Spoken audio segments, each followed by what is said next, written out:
Hello everyone. जैसा कि आप जानते हैं कि अब तक हम 3 टाइप्स की कॉलिगेटिव प्रॉपर्टीज़ की स्टडी कंप्लीट कर चुके हैं। That is lowering in vapour pressure, elevation in boiling point and depression in freezing point.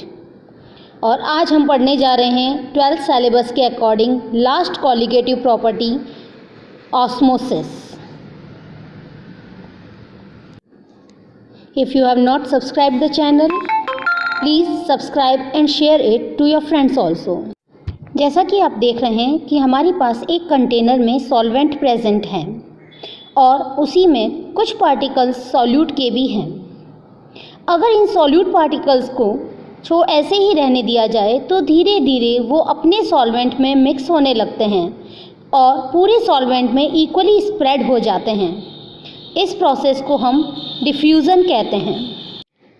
अब इसी कंटेनर में हम एक सेमी परमिएबल मेम्ब्रेन अरेंज कर देते हैं।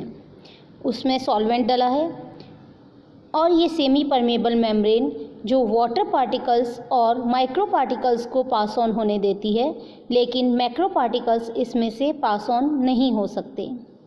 अब ऐसे सॉल्वेंट में और उस कंटेनर में जब हम सॉल्यूट पार्टिकल्स डालते हैं तो सॉल्यूट के पार्टिकल्स मेम्ब्रेन के थ्रू होते हुए पूरे कंटेनर में स्प्रेड आउट होते हैं। पार्टिकल्स का मेम्ब्रेन से पास ऑन हो जाना बताता है कि उनकी साइज़ छोटी है, वाटर पार्टिकल से भी छोटी। अब दूसरी कंडीशन हम देखते हैं जहां सॉल्यूट पार्टिकल्स की साइज़ कंपैरेटिवली बड़ी है, तो हम देखेंगे कि ये पार्टिकल्स मेम्ब्रेन के थ्रू पास ऑन नहीं हो पाते हैं। तो सेमी परमिएबल मेम्ब्रेन वह मेम्ब्रेन हुई जो स्मॉल पार्टिकल्स को पास ऑन होने देती है पर बिगर वन को नहीं। Therefore, we can say that semi-permeable membrane is a type of biological or synthetic polymeric membrane that will allow certain molecules or ions to pass through it by diffusion or occasionally by more specialized process of facilitated diffusion, passive transport or active transport. Few examples of semi-permeable membrane are cell membrane, copper ferrocyanide which is the best example of semi-permeable membrane, plasma membrane, etc. Now let us study about the osmosis. अब हम एक container लेते हैं जिसमें solvent fill है और एक semi permeable membrane arranged है। इस कंटेनर के दोनों पोर्शंस में कुछ सॉल्यूट पार्टिकल्स आपको नज़र आ रहे हैं, लेकिन एक पोर्शन में सॉल्यूट पार्टिकल्स की अमाउंट ज़्यादा और दूसरे में कम है। ऐसी कंडीशन में सॉल्वेंट पार्टिकल्स सॉल्यूट की लोअर कंसंट्रेशन से हायर कंसंट्रेशन की तरफ मूव करते हैं और इसी प्रोसेस को हम ऑस्मोसिस कहते हैं। So we can say that movement of solvent particles from their higher concentration to lower concentration or from lower concentration of solute to higher concentration through a semi-permeable membrane is known as osmosis. क्या osmosis और diffusion same होते हैं? नहीं। Diffusion में semi permeable membrane required नहीं होती but osmosis में required होती है। Now let us see difference between osmosis and diffusion. Osmosis is the process which takes place through a semi-permeable membrane, whereas diffusion does not require any semi-permeable membrane. In osmosis, the movement of molecules of solvent takes place in one direction only, whereas in diffusion, molecules of both solute and solvent can move, but their directions are reverse. In osmosis, the molecules of solvent move from region of lower concentration to region of higher concentration, whereas in diffusion, molecules move from region of higher concentration to the lower concentrations. Osmosis can be prevented by using extra pressure in the region of higher concentration or can be reversed, but diffusion cannot be prevented. The osmosis takes place only in liquid, whereas diffusion can take place in liquid as well as gases. हमें osmosis के बारे में कुछ और बातें भी पता होनी चाहिए, जैसे osmosis always takes place from dilute solution to the concentrated solution. The hydrostatic pressure develops due to the osmosis is called osmotic pressure. The pressure required to prevent osmosis is called osmotic pressure. This is the definition for osmotic pressure. A solution has only vapor pressure. In this, osmotic pressure will develop only when it comes in contact with solvent of low concentration and osmosis takes place through semi-permeable membrane. Now the osmotic pressure. The external pressure applied on solution which is required to prevent the flow of molecules of solvent through semi-permeable membrane and to establish equilibrium in surface is called osmotic pressure. हम फिर से बात करते हैं उस container की जिसमें semi permeable membrane की वजह से दो चैम्बर्स बन गए हैं और इनमें सॉल्यूट की कंसंट्रेशंस दोनों पोर्शंस में अलग अलग है. ऐसी कंडीशन में ऑस्मोसिस होगा, यानी सॉल्वेंट के पार्टिकल्स अपनी हायर कंसंट्रेशन से लोअर कंसंट्रेशन की तरफ, यानी सॉल्वेंट से सॉल्यूशन की तरफ मूव करना स्टार्ट कर देंगे. अब अगर उस कंडीशन में हम सॉल्यूशन की डायरेक्शन में एक एक्स्ट्रा प्रेशर पिस्टन की हेल्प से अप्लाई करते हैं तो धीरे धीरे ये प्रेशर हमारे ऑस्मोटिक प्रेशर के इक्वल हो जाएगा और हमारे सॉल्वेंट के पार्टिकल्स का मूवमेंट रुक जाएगा. So the external pressure which stops the movement of solvent particles from their higher concentration to lower concentration is known as osmotic pressure. तो फिर से एक बार समझने की कोशिश करते हैं. देखिए, आप देख रहे हैं कि सॉल्वेंट के पार्टिकल्स सॉल्यूशन की तरफ मूव कर रहे हैं. सॉल्वेंट चैम्बर में 100% सॉल्वेंट है, जबकि सॉल्यूशन में सॉल्यूट मिक्स होने की वजह से सॉल्वेंट की कंसंट्रेशन कम हो गई. Solvent particles are moving from their higher concentration to lower concentration. Solution chamber पर लगे पिस्टन से प्रेशर इंक्रीज हो रहा है और आप देख सकते हैं कि पिस्टन से लगे प्रेशर की वजह से सॉल्वेंट पार्टिकल्स का मूवमेंट कम होते होते बिल्कुल बंद हो गया है. तो यही एक्सटर्नल प्रेशर जो पिस्टन से अप्लाई किया गया, जिसने सॉल्वेंट पार्टिकल्स के मूवमेंट को रोक दिया, हमारा ऑस्मोटिक प्रेशर कहलाता है. जैसा कि हमने क्लास 11th में पढ़ा था, ideal gas equation PV is equals to nRT. P is equals to N/V/RT, क्योंकि N/V is equals to C concentration, number of moles upon volume is equals to concentration, so we can say P is equals to CRT. If we place pi osmotic pressure in place of P, we get pi is equals to CRT, where pi is osmotic pressure, C is concentration, R is Rydberg's gas constant, T temperature, N number of moles and V is volume. Here is the general equation for osmotic pressure which you can note down in your notebooks. We can also derive the relation between molecular weight of solute and its osmotic pressure by using formula of number of moles in place of N, which is given mass upon molar mass. Here are the few relations between osmotic pressure and other colligative properties. Relation between osmotic pressure and relative lowering of vapor pressure. Pi is equals to PA naught minus PA upon PA naught multiplied by DRT upon MB.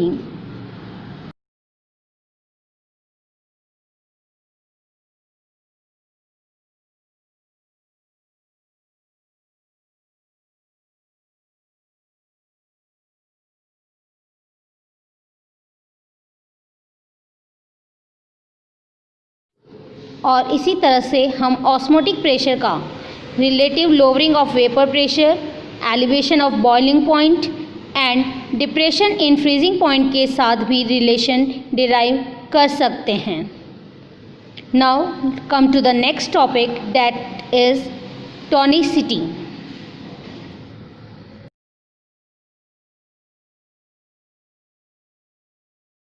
Tonicity is the ability of a solution to affect the fluid volume and pressure in a cell. On the basis of tonicity, we can classify the solutions in three types, that is isotonic, hypertonic and hypotonic solutions. आपने कभी fruits और vegetables को fridge के बाहर रह जाने पर कुंभलाते हुए देखा होगा। आपने देखा होगा कि उनकी सरफेस पर रिंकल्स दिखाई देने लगते हैं। अगर इन्हें फिर से पानी में डालकर कुछ देर रखा जाए तो पहले जैसी फ्रेशनेस नज़र आने लगती है। कुंभलाई हुई सब्जियां फिर से पानी की वजह से फ्रेश नज़र आने लगती हैं। इसी तरह से आपने कभी फ्लावर्स को भी मॉइस्चर की एब्सेंस में मुरझाते हुए देखा होगा, जो मॉइस्चर मिलने पर या पानी में डालने पर फिर से फ्रेश हो जाते हैं। ड्राई रेजिन्स को पानी में डालने पर फूलते हुए भी देखा होगा। ये सब क्यों होता है? देखो बेटा, जब किसी भी चीज़ को हम एनवायरनमेंट में रखते हैं तो उस सब्सटेंस के अंदर प्रेजेंट वाटर और एनवायरनमेंट में प्रेजेंट वाटर वेपर के बीच में एक्सचेंज होता है। अगर सब्सटेंस के अंदर और उसके आसपास के एनवायरनमेंट में वाटर पार्टिकल्स की अमाउंट इक्वल होती है तो उस सब्सटेंस में ना तो रिंकल्स नज़र आते हैं और ना ही वो स्वेलन नज़र आती है।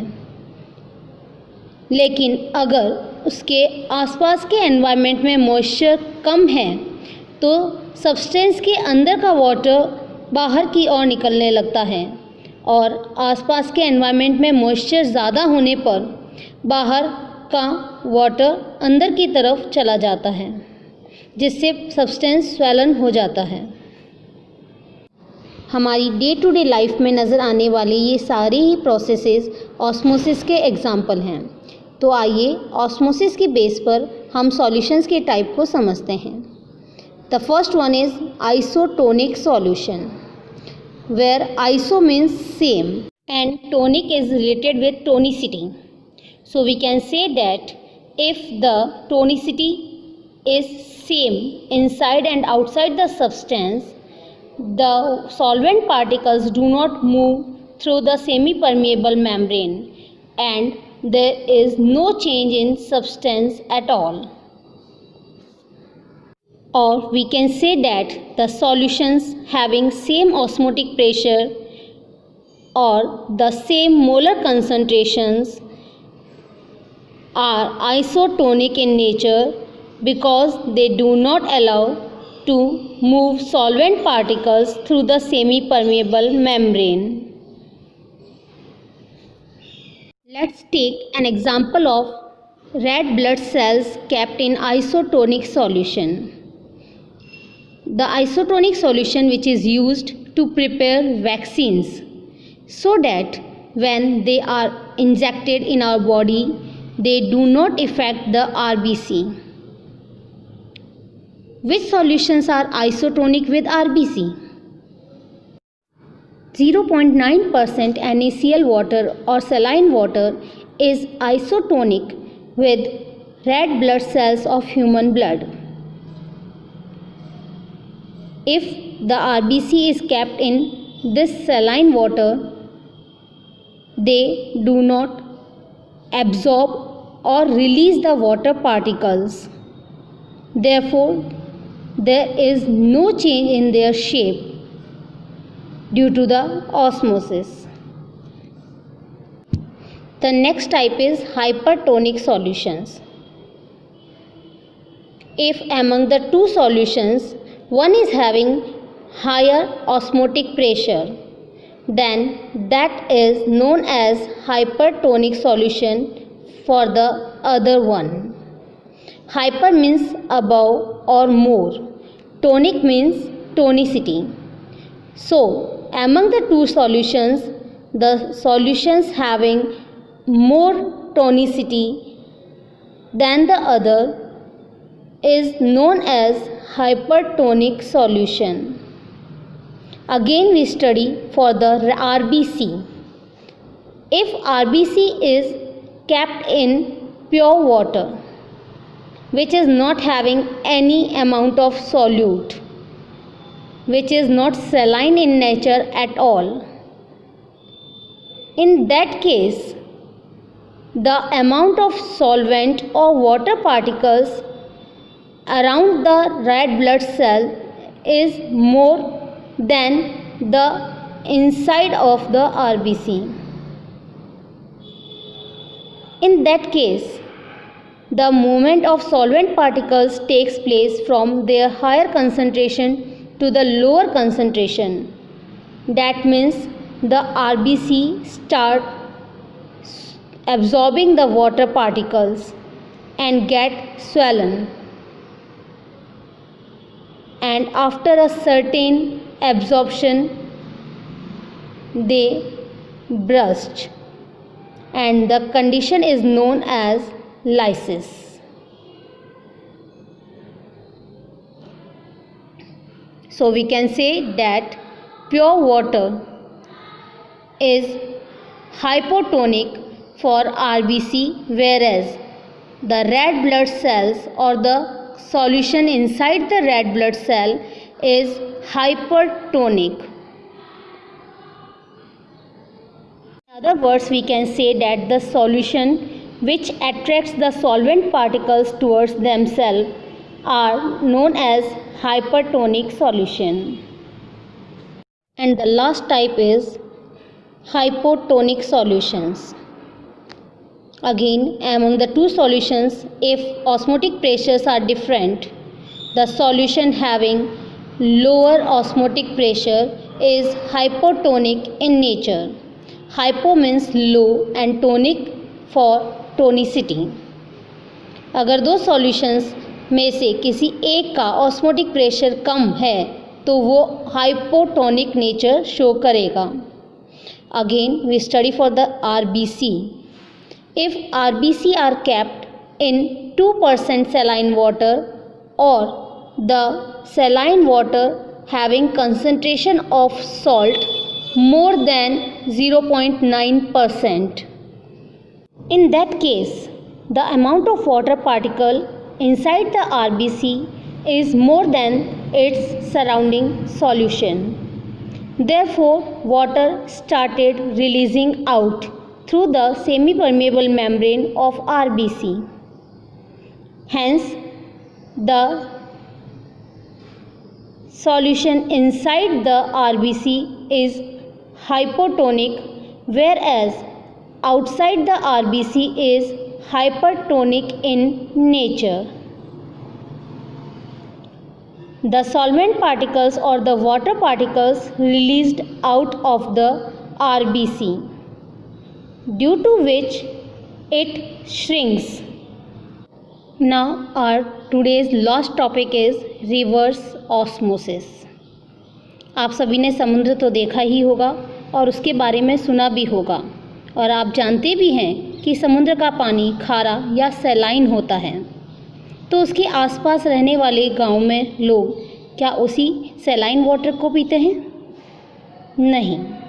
इसके लिए वहाँ RO वाटर प्लांट्स अरेंज किए गए हैं जहाँ सैलाइन वाटर को ड्रिंकिंग वाटर में कन्वर्ट किया जाता है ताकि ओशियंस के पास रहने वाले लोगों को ड्रिंकिंग वाटर अवेलेबल हो सके. हमारे घरों में यूज़ होने वाला वाटर प्योरीफायर भी इसी का एक छोटा रूप है जो सैलाइन वाटर को ड्रिंकिंग वाटर में कन्वर्ट करता है. RO here refers to reverse osmosis. तो आइए समझते हैं रिवर्स ऑस्मोसिस होता क्या है.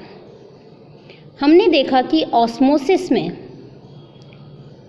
सेमी परमिएबल मेम्ब्रेन के थ्रू सॉल्वेंट पार्टिकल्स का मूवमेंट उनकी हायर कंसंट्रेशन से लोअर कंसंट्रेशन की तरफ होता है. आप देख रहे हैं कि यहाँ दो चैम्बर है, एक में प्योर सॉल्वेंट और दूसरे में सॉल्यूशन है जहाँ सॉल्यूट प्लस सॉल्वेंट यानी सैलाइन वाटर हम कह सकते हैं. अब इसमें सेमी परमिएबल मेम्ब्रेन के थ्रू सॉल्वेंट के पार्टिकल्स सॉल्यूशन की तरफ मूव कर रहे हैं और यही प्रोसेस ऑस्मोसिस कहलाता है। अगर इसी कंटेनर पर सॉल्यूशन की डायरेक्शन में एक एक्सटर्नल प्रेशर अप्लाई किया जाए जिसकी वैल्यू ऑस्मोटिक प्रेशर से ज़्यादा हो, तो ये सॉल्वेंट पार्टिकल्स का मूवमेंट रिवर्स हो जाएगा।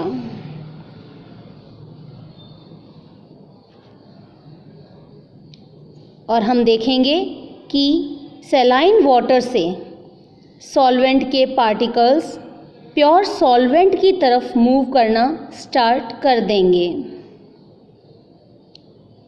और इसी प्रोसेस को हम रिवर्स ऑस्मोसिस कहते हैं।